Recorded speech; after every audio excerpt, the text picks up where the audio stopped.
Shalom, shalom, boa tarde. 5 de Reshivã, 5.784, a contar da criação.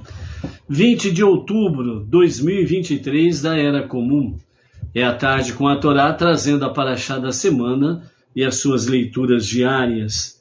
Estamos no sexto dia da semana, é o sexto dia para o Shabat. Então hoje, ao pôr do sol, temos a entrada do sagrado dia do Shabat. Às 17 horas e 53 minutos é o horário oficial do acendimento das luzes especiais de Shabat.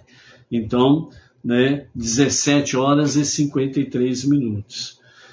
O sexto dia para o Shabat, nós estamos aí nos preparando, para finalizar a nossa Parashá da semana, Noach, que tem tudo a ver com os Benei Noach, as nações, os povos. E hoje nós temos pela frente aí, um momento que Noah saiu da arca e ele acabou, plantando ali um vinhedo e ele acabou embebedando-se, com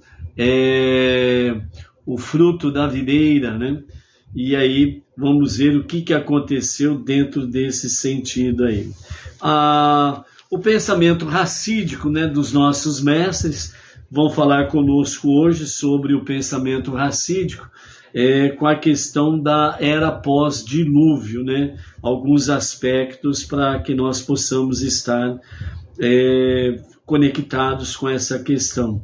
Temos aí um momento em que Noach, se embriaga, ele acaba ficando nu, mas temos aí dois filhos, de Noach que não olham a sua nudez e tem um outro que acaba olhando a nudez do seu pai e acaba fazendo alguns absurdos e por isso realmente Noach amaldiçoa, o seu descendente, o seu neto, Canaã, por ter dado o aviso ao seu pai, e o seu pai acabou estando ali na tenda e não somente zombou, mas abusou do seu pai também, e isso daí trouxe problemas sérios para a descendência, deste filho aí. Então nós vamos ver que os aprendizados, que nós temos aí dentro desse aspecto, no sentido de nós estarmos precavidos para não cometermos erros, que os nossos amados do passado cometeram. A Torá em si, ela tem tudo para nós, e ela tem todas as instruções para que nós possamos ter uma conduta moral, ética e espiritual adequada, que alegra o coração do Pai e nos fortalece na nossa jornada monoteísta com fundamento judaico e orientação rabínica. Hoje a nossa prece em favor de Israel, vamos reiniciar os salmos, que foram indicados pelo movimento Rabad a partir de Israel. Os salmos são os salmos 20, 22, 69, o salmo 81, 90, 99 e o salmo 100, e os dois últimos, o salmo 122 e o salmo 150. Então, vamos reiniciar hoje as nossas preces em favor das forças de defesa de Israel, do povo judeu, da terra prometida Israel, reiniciando com o salmo de número 20, que rapidamente o Eterno conceda vitória, sucesso, no empreendimento ali, para com a vitória sobre os extremistas terroristas e que rapidamente possam recuperar, resgatar os que estão reféns dos terroristas, fazer voltá-los para o convívio da sociedade e dos seus familiares, e que Hashem traga realmente refuá shelema, cura completa psicológica, da mente, o intelecto, os sentimentos, emoções, pelas quais estão passando ali na faixa de Gaza, mas que possam se recuperar rapidamente. né, que as forças de defesa de Israel venham resgatá-los rapidamente, e aqueles que foram mortos resgataram os seus corpos para um sepultamento decente, ok? Então que o Eterno conceda vitória, sucesso completo ao povo judeu, a Israel, às forças de defesa de Israel. Vítimas retornem para os seus familiares, sua casa, e com a cura, né, divina para o seu aspecto não somente físico, mas muito mais ainda pelo aspecto emocional, psicológico, a recuperação completa. Então o Salmo de número 20 fala ao mestre do canto, um salmo de David. Que o Eterno te responda no dia da tua tribulação e te traga a um refúgio seguro, o nome de Deus de Iacob. Que de seu santuário te envie auxílio e que de Sion te traga amparo. Que com prazer aceite todas as tuas oferendas, conceda o desejo de teu coração e realize teus desígnios. Que nos rejubilemos com tua vitória e ergamos estandartes em nome do nosso Deus. Atenda ao Eterno todos os teus anseios. Agora sei que o Eterno trará vitória a seu ungido. Ele lhe responderá de seu santuário celeste com a força salvadora da sua destra. Alguns confiam em carros, outros em cavalos, mas nós somente no nome do Eterno nosso Deus.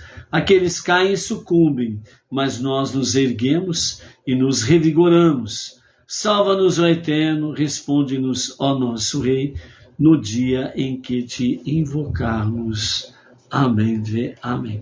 Né? Então, por isso, amados, né, a nossa confiança, a nossa força está no nome do Eterno, não em aquilo que nós podemos nos apegar e dizer, eu estou seguro porque eu tenho isso. Não, né? A nossa segurança está no nome do Eterno, ok?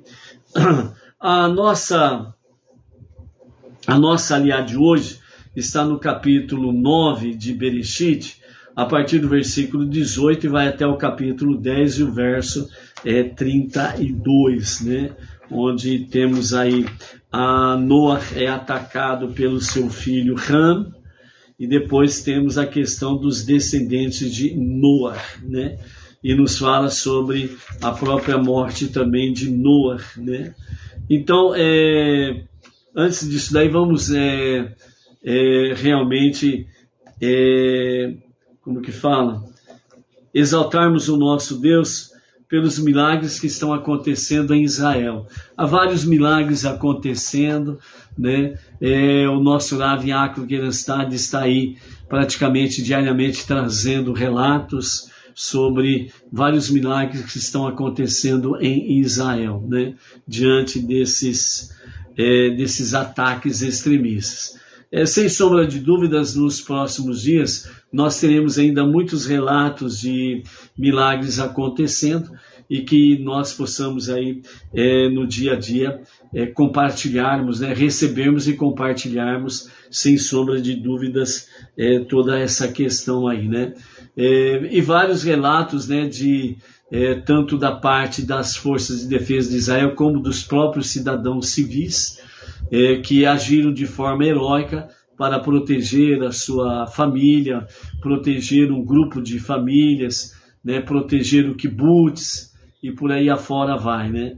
Então realmente Deus, ele tem feito sim coisas preciosas e maravilhosas, ok? Então capítulo 9, a partir do verso 18, Noah é atacado por Ham. Os filhos de Noah que saíram da arca eram Shem, Ham e Efet. Ham foi o pai de Canaã. Esses três eram filhos de Noah, e deles o mundo inteiro foi repovoado. É aqui que nós temos a origem das 70 nações. É através desse fato aqui. Depois vai culminar, né, a Torre de Babel, que vai aí ter a dispersão dos povos, né, daqueles que falavam a mesma língua, vão se identificando e vão dispersando. Então aí nós temos realmente a origem das 70 nações, ok?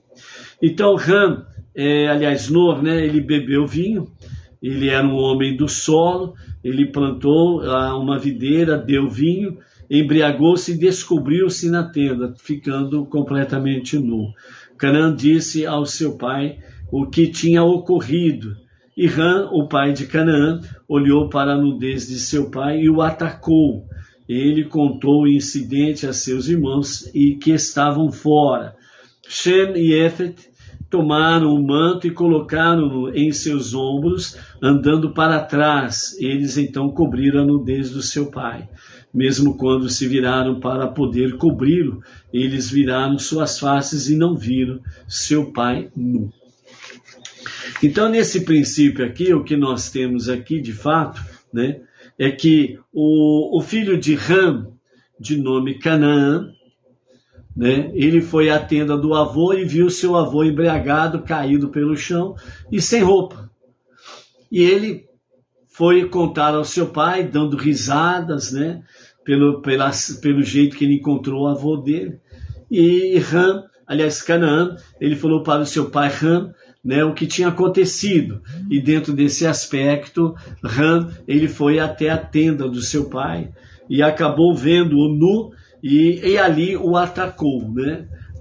Segundo os nossos mestres do Talmud, Ham, ele acabou atacando o seu pai sexualmente falando, né?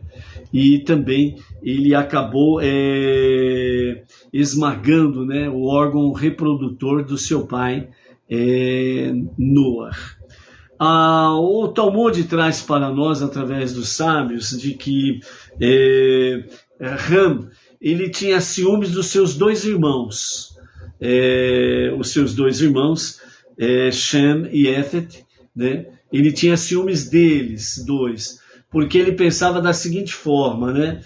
Como o mundo foi destruído pelas águas do dilúvio, e os seres viventes, então Ham, ele tinha a mentalidade de que o mundo pertencia a eles três, os três filhos de Noah.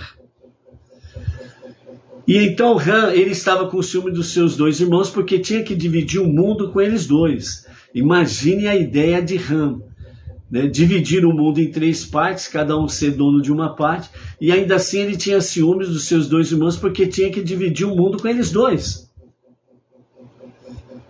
E aí, então, quando realmente ele toma ciência, né, dos acontecimentos, desde o momento da saída da arca, em que Deus fala para Noa sair e para fazer multiplicar os habitantes do mundo, então Ham, ele veio com a sua ideia egoísta e dizendo, né, além de eu repartir o mundo com esses dois meus irmãos, ainda vou ter que repartir com mais gente ainda. Então ele não queria que o seu pai viesse realmente reproduzir, né, fazer crescer o número de pessoas na terra.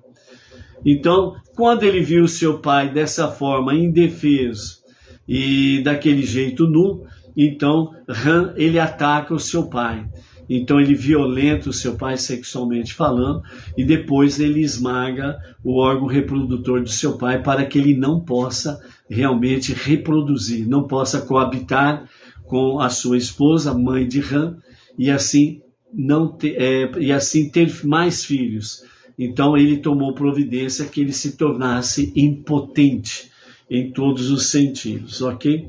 E em seguida ele vai e conta aos seus dois irmãos, né, Shem e Éfete, né, a respeito da nudez do seu pai e da embriaguez do pai deles. E aí então, realmente, Shem e Éfete, eles tomam o manto e eles vão de costa em direção ao seu pai, para não ver a nudez deles, né? E então, quando eles se aproximam, eles cobrem a nudez do seu pai, e aí faz com que realmente eles não vejam a nudez do seu pai, eles não participam, né, de uma situação vexatória do pai. E depois que Noa volta à consciência, sóbrio, ele sabe o que acontece, e aí então é onde ele amaldiçoa realmente a Ham e a sua descendência, principalmente Canaã, que foi o porta-voz da notícia, né? E aí a Shem e Yefet, ele acaba então abençoando, né? Como diz os versos aí 24 a 28, né? Noa despertou do seu sono, por assim dizer, e percebeu que o seu filho mais novo lhe havia feito, né? Ham. E ele disse: amaldiçoado é Canaã, ele será um escravo entre os escravos de seus irmãos. Então ele disse: abençoado seja Deus, o Deus de Shem, Canaã será subjugado como seu escravo. Permita a Deus expandir Yefet, para que possa ele morar nas tendas de Shem, e que Canaã seja seu escravo mesmo depois de Shem ser exilado. Noa viveu 350 anos depois do dilúvio, e Noa viveu um total de 950 anos e ele morreu, ok? E aí nós temos depois, né, no capítulo 10, a questão dos descendentes de Noa, né? E nós vemos aí os descendentes dos filhos de Yefet, os filhos de Ham e os filhos de Yefet, né? Yefet, Ham e Shem, né? Os descendentes dos filhos de Noa, né? Então nós temos aí a linhagem, né, de Noa, e os nossos comentaristas, né, do Hassidismo, eles trazem para nós o pensamento racídico com referência à era pós-dilúvio.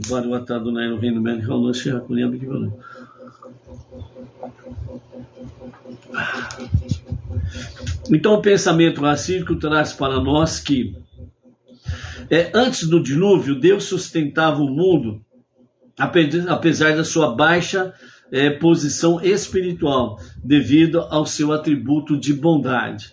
Porém, havia um limite para quanto tempo Deus estava disposto a manter o mundo sem méritos, né? Quanto tempo ele iria manter este mundo sem méritos, né? E aí veio o dilúvio realmente, e somente Noa encontrou graça aos olhos de Hashem. As águas do dilúvio não foram somente um castigo. As águas do dilúvio, elas purificaram o mundo, tornando-a, de modo geral, em sua materialidade, muito mais refinado e espiritualmente mais harmonizada do que a geração antes do dilúvio. Por conseguinte, na era pós-dilúvio, as pessoas ficaram mais predispostas ao arrependimento. E isso assegurou que Deus sempre sustentaria o mundo,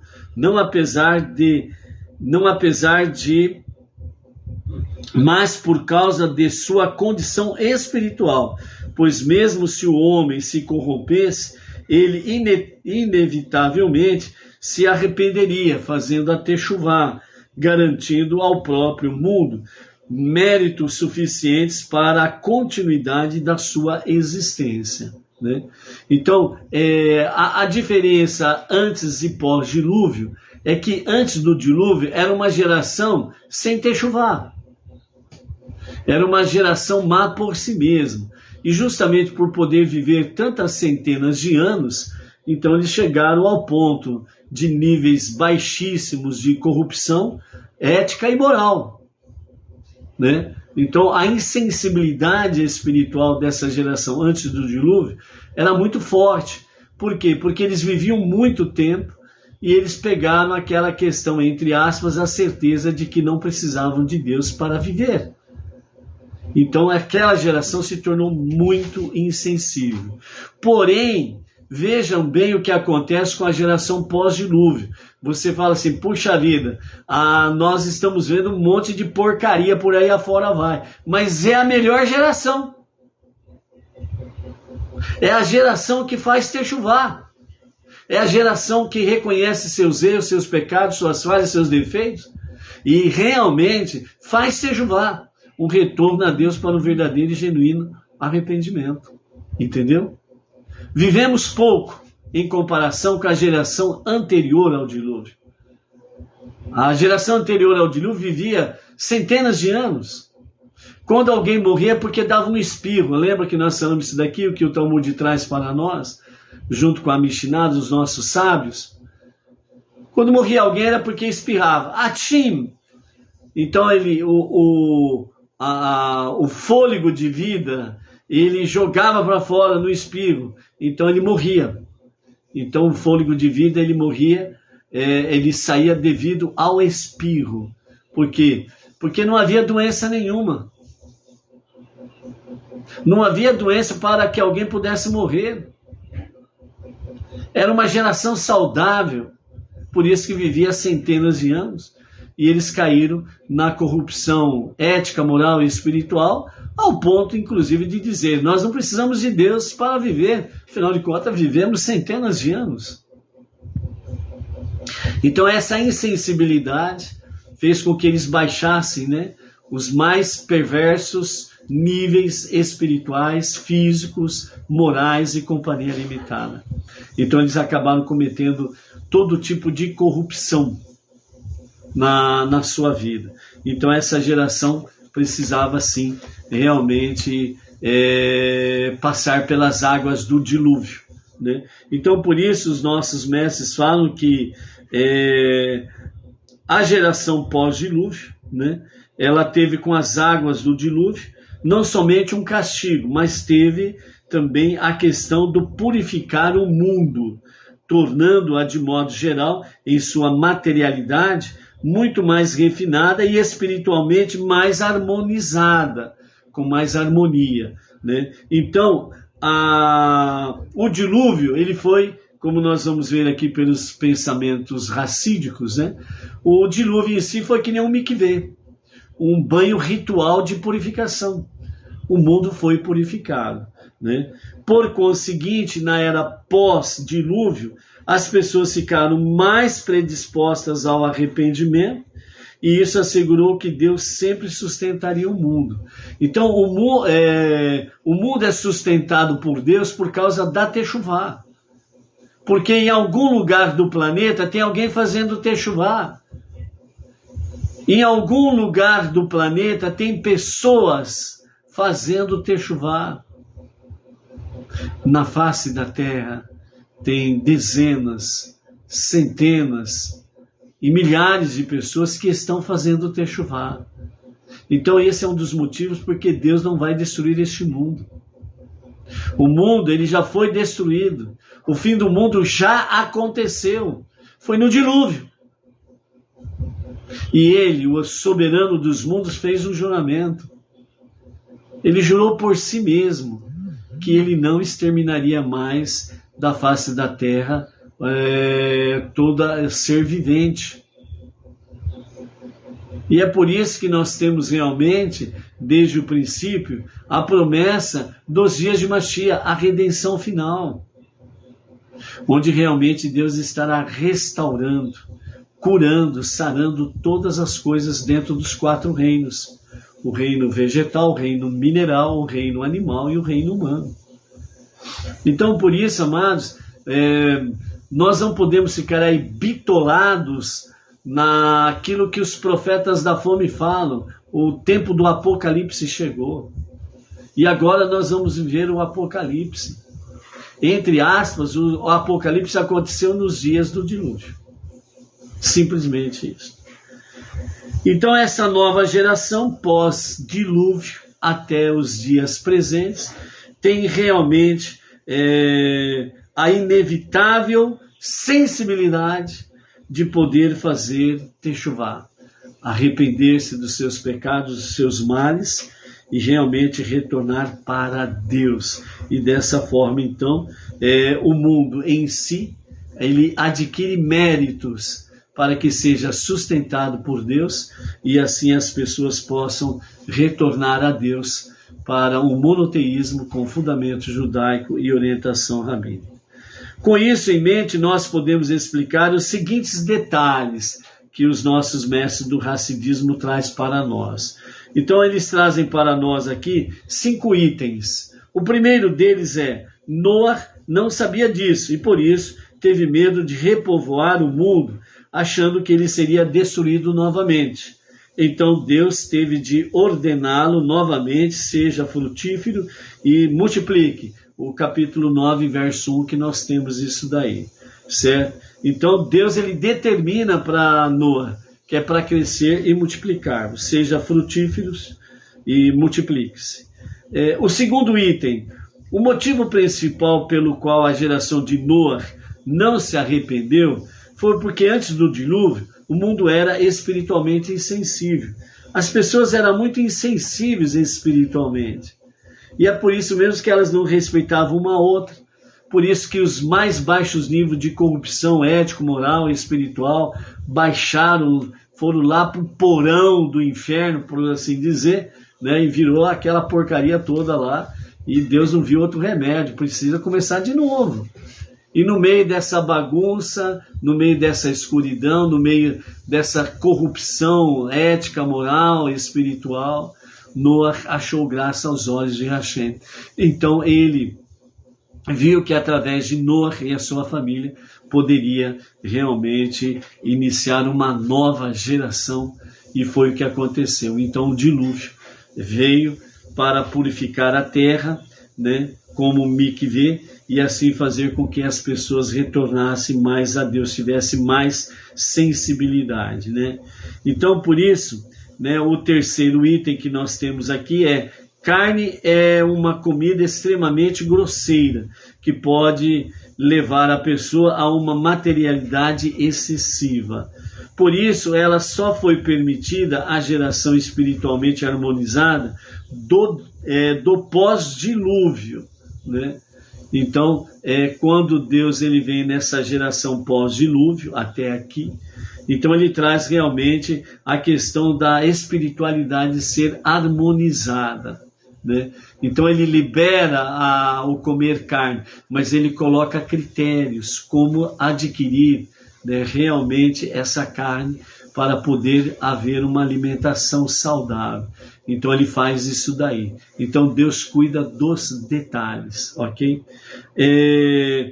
O quarto item que nós temos fala: antes do dilúvio as pessoas tinham um tempo de vida extremamente longo, porque o mundo era sustentado pela bondade de Deus, que era concedida desproporcionalmente aos méritos das pessoas, né? Então as pessoas não tinham mérito, mas o mundo, as pessoas tinham condições de poder viver centenas de anos, né? Então havia uma desproporcionalmente, né, a questão dessa concessão. As pessoas não tinham méritos, mas Deus ele fazia com que as pessoas tivessem vida longa de fato mesmo, né? E o quinto item nos fala, né? Antes do dilúvio, a materialidade era muito grosseira. Isto era literalmente uma verdade, a ponto de as nuvens serem espessas o suficiente para refratar a luz. Assim, o arco-íris nunca aparecia. Depois do dilúvio, a materialidade tornou-se mais refinada e as nuvens começaram a refratar a luz. Assim, o arco não era somente um sinal da promessa de Deus, de não destruir o mundo, mas também uma consciência física do refinamento do mundo que assegurou sua existência permanente, ok? Então, quando fala aqui nuvens serem espessas o suficiente para refratar a luz, o que os nossos sábios do Hassidismo querem dizer é desviar-se de sua primitiva direção, certo? Desviar-se de sua primitiva direção. Então, fazer com que, de fato, as pessoas possam exalar luz, trazer luz, expandir luz. E nós vimos aí exatamente, né, para esta geração, o nosso Rebbe Menahem Mendel, ele fala exatamente sobre essa questão em vários ensinamentos, né? Entre eles diz: a escuridão que há em ti, né? Aliás, a luz que há em ti faça brilhar a escuridão. Então nós precisamos fazer brilhar a escuridão, ou seja, onde nós estivermos e onde formos, nós precisamos levar a luz divina, a presença divina, para dissipar de fato, né, as trevas e assim realmente o eterno ser exaltado, né? Então, por isso, depois do dilúvio, a materialidade tornou-se mais refinada e as nuvens começaram então a refratar a luz. Começaram então a trazer aí a questão do brilho do sol de forma mais presente, né, aos luminares da noite, bem como também, né, o arco, sinal da aliança de Deus, né? Então foi a forma em que nós tivemos ser refletido a luz divina neste mundo que nós estamos. O nosso Rebbe Menachem Mendel, ele falando sobre esse aspecto aqui, né, dentro do Hassidismo, dentro do Chabad, então ele nos fala que Noah percebeu que, como pai da futura humanidade, ele estava fazendo o papel de Adão no novo mundo pós-dilúvio. Portanto, ele tentou corrigir o erro de Adão e Havá, que foi o mau uso do vinho, o fruto da árvore do conhecimento, para atingir a autoconsciência. Em vez disso, ele esperava autoanular-se na alegria divina, através do consumo do vinho, mas acabou embriagando-se. Ao que desejava, como esta forma de autoanulação era artificial, o resultado foi contrário ao que desejava, e Noah acabou se expondo de maneira indecente. Quando os filhos ouviram dessa maneira, imediatamente o cobriram, mas quando o mais novo, Ham, se preocupou com a sua indecente nudez, os mais velhos, Shem e Éfet, né, concentraram-se na tarefa de restaurar o recato de seu pai. Então, Ham, o filho mais novo, ele se preocupou com a indecência, a nudez, né, do seu pai, expondo a sua nudez. Enquanto que os outros dois filhos preocupou-se de fato, né, com a questão de restaurar o recato de seu pai. E parar com que ele ficasse ali como um instrumento de deboche, né, e de zombaria, né? Então, aí nós temos uma ação de Ham, ou Cam, né? Algumas traduções aí mais simplória fala cão, né? O cão, né? O cão, filho de Noah era o cão, né? Então, essa questão aí de má tradução, né? Então, Ham, o filho mais novo, ele acabou realmente se envolvendo de uma forma muito negativa com a nudez do seu pai, porque ele queria impedir que a terra fosse repovoada, né? Então, por isso que ele acabou abusando do seu pai e anulando, né, o órgão reprodutor do seu pai. Então, e os outros dois irmãos agiram de forma completamente diferente. Eles cobriram-se com o manto e foram de costas em direção ao seu pai para poder cobrir a nudez deles. Então aqui nós temos Ham de um lado e Shem e Éfet de outro lado. Então aqui nós temos duas visões. A visão de Ham e a visão de Éfet e Shem. A visão de Ham, ela era uma visão de promiscuidade. Era uma visão negativa. A visão dos outros dois irmãos, Ham e Éfet, né, era uma outra visão no sentido de recato. Ou seja, eles estavam preocupados em restabelecer a moral do seu pai. Nesse sentido, o nosso Rebbe Menachem Mendel, ele fala o seguinte, que as pessoas que nós encontramos em nossas vidas, elas são como espelhos. Se enxergarmos o mal nelas, a verdade é que estamos vendo o mal que está dentro de nós refletido naquela pessoa. Então, por isso, espelhos humanos. Ou seja, você enxerga os defeitos nas pessoas porque você está enxergando o seu próprio defeito, o seu próprio pecado. Enquanto que nós devemos refinar tanto o nosso ser, o nosso pensamento, as nossas emoções, certo? E refinar o nosso meio ambiente. Essa é a nossa tarefa. É dessa forma que nós vamos trazendo mais luz, mais presença divina, certo? E vamos trazendo o quê? A redenção de Mashiach. Então, por isso, Shem e Yafet, né, ou Yefet, né, eles se preocuparam em restabelecer o recato e a moral do seu pai. E Ram não se preocupou com isso, porque Ram, ele estava vendo no seu próprio pai os seus próprios defeitos. Então, nesse sentido aí, geralmente somos cegos aos nossos próprios defeitos e faltas. Deus faz com que percebamos tais coisas nos outros, para que possamos reconhecer em nós as mesmas faltas e nos corrigirmos. Então, o objetivo de Deus é, quando nós olhamos para as pessoas e começamos, né, a ver os defeitos ou algo semelhante, tem um ditado chinês que diz assim: se o meu inimigo não tiver defeito, não tem problema, eu coloco um defeito nele. Entendeu? Então isso significa que nós não podemos ser cegos aos nossos próprios erros e falhas, aos nossos próprios pecados e iniquidades.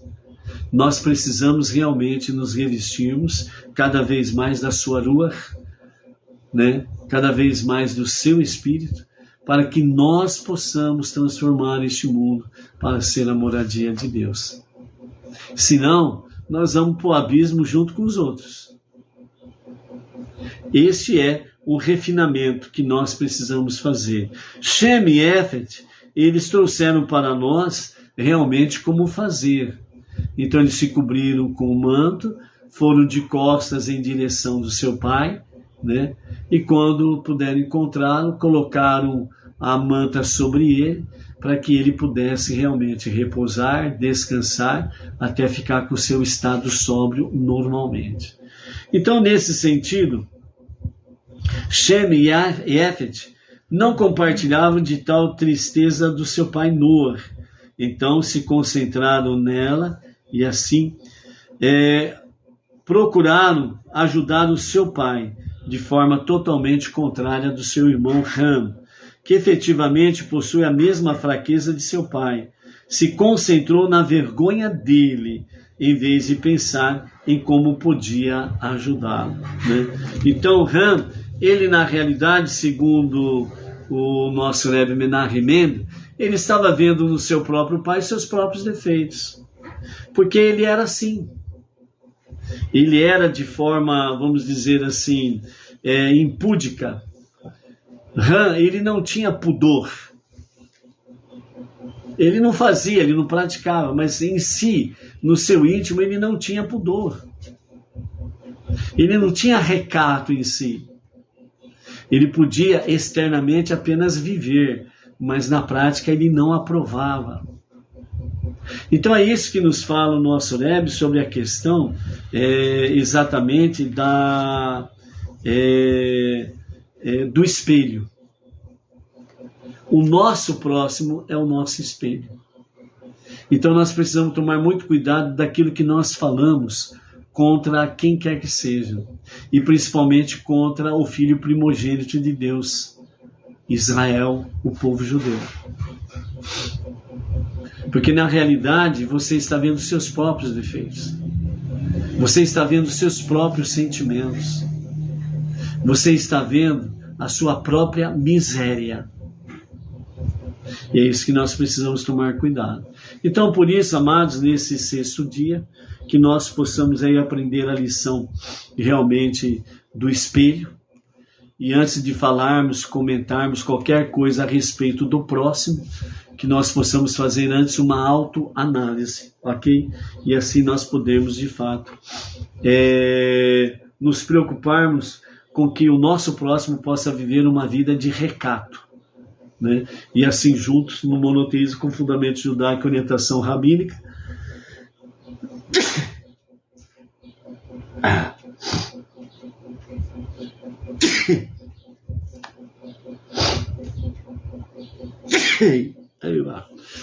desculpa aí, gente. Antes da gente, né, fazermos, né, uma análise dos outros, que nós façamos a nossa própria análise, a nossa autoanálise. E que nós sejamos duros conosco, do jeito que somos duros em analisar os outros. Que tenhamos o mesmo rigor em nos analisarmos, o mesmo rigor que nós temos em analisar o próximo. E aí então, depois dessa autoanálise, aí nós não vamos ter coragem de ficar falando dos outros, ok? Então, por isso, muito cuidado. O nosso Shabbat Shalom para as seguintes pessoas e seus familiares, né? E estas pessoas estão representando os demais que estão aí na grande família à tarde com a Torá. Adriana Liano de Oliveira, né? A Sara, lá de Garanhuns, Pernambuco. O Vinícius Costa, de Ribeirão Preto, São Paulo. O Geraldo Gomes Ferreira, da Serra, da cidade de Olhos d'Água, em Minas Gerais. O Alejandro Riano Barreira, da cidade de Popayán, lá na Colômbia, né? Ele e a família dele, que tem aí um ótimo e excelente Shabat, com muita luz, presença divina e muita proteção divina. A Anne Rodrigues, o Lorival André, da cidade de Teotônio Vilela, Alagoas. A Sandra Lima, Campinas, São Paulo. A Eunice Valdevino Bezerra Lorete, Rio de Janeiro. O Túlio Cunha, o Miguel Canaza Sarmiento, da cidade de Santa Cruz de la Sierra, lá na Bolívia, né? Então hoje nós temos aí Bolívia e Colômbia, né? Que os nossos amados tenham muito shalom, muita proteção, né? Já pensou esses amados aí, Colômbia, Bolívia, vivem debaixo de ameaça 24 horas por dia, né? Mas servir a Hashem é a melhor coisa que tem, não restam dúvidas, né? Então, por isso, que tem um ótimo Shabat com muita luz divina, muita presença divina, muita presença, saúde, proteção, né? E que os seus dias sejam longos, né? Para servir a causa de Hashem, ok? Os nossos amados que estão conosco aí, né? O Roberto Andrade, Paraguaçu Paulista, São Paulo. A Genesi Tolentino dos Santos, de Londrina, Paraná, né? Ó, pessoal, faça como a Genesi Tolentino aí, né?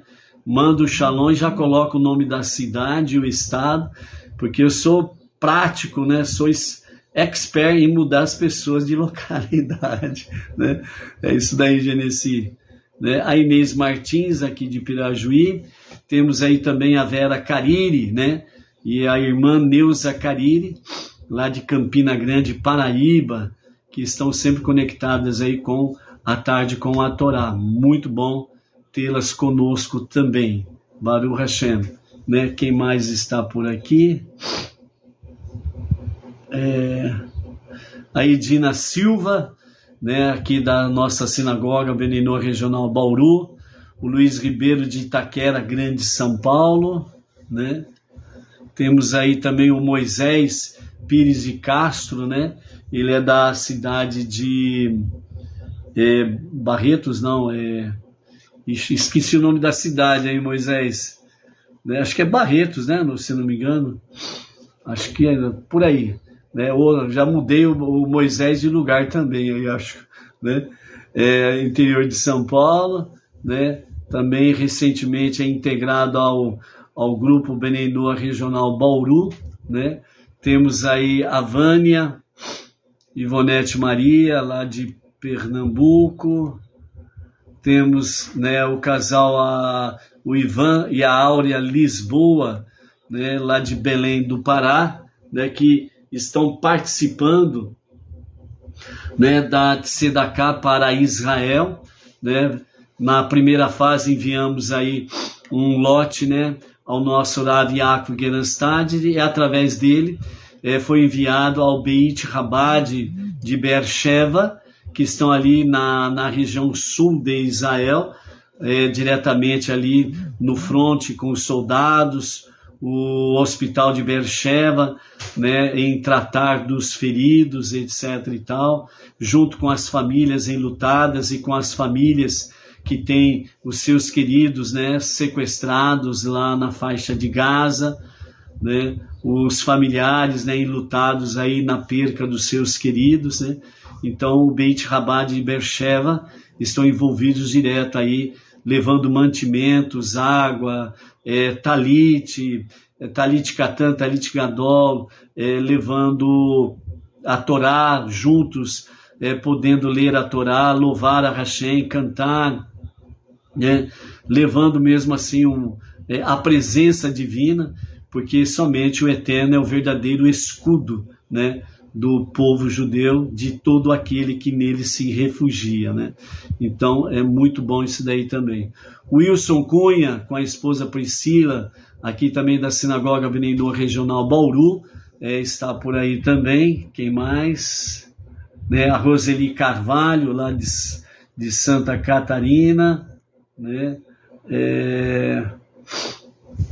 E alguém mais por aí que não falamos, né? Não deu tempo de aparecer os nomes por aqui, alguma coisa, né? Mas um Shabbat Shalom para cada um, seus familiares, e que nós possamos ter a ousadia de sermos luz, né? A Sinagoga Benedor Regional Bauru, a partir das 20h15, estará transmitindo aqui pelo canal do Facebook, né, a celebração do Shabbat. Nós não vamos fechar as portas, nós não vamos nos escondermos, nós estaremos celebrando o Shabbat, né? No sábado, a partir das 17h, estaremos ali com o estudo da Torá, bem como com a Havdalah, as preces da tarde, né? Estudo da Torá, preces da tarde, Havdalah, né? Estarmos realmente aí cada vez mais trazendo luz divina, presença divina para Bauru, região, e aonde realmente as imagens e o som possam chegar. Hoje nós tivemos aí Colômbia e Bolívia, né, presente na nossa live aí, né? Então, aonde pudermos chegar com a graça de Hashem, vamos levar essa luz bendita aí, ok, amados? Então, por isso, não perca às 20h15 a celebração do Shabbat. E o acendimento das luzes especiais de Shabbat se dará às 17h53, ok? Seja luz, seja forte, seja um vencedor agora, sem sombra de dúvidas. Até daqui a pouco. Shabbat Shalom, amados.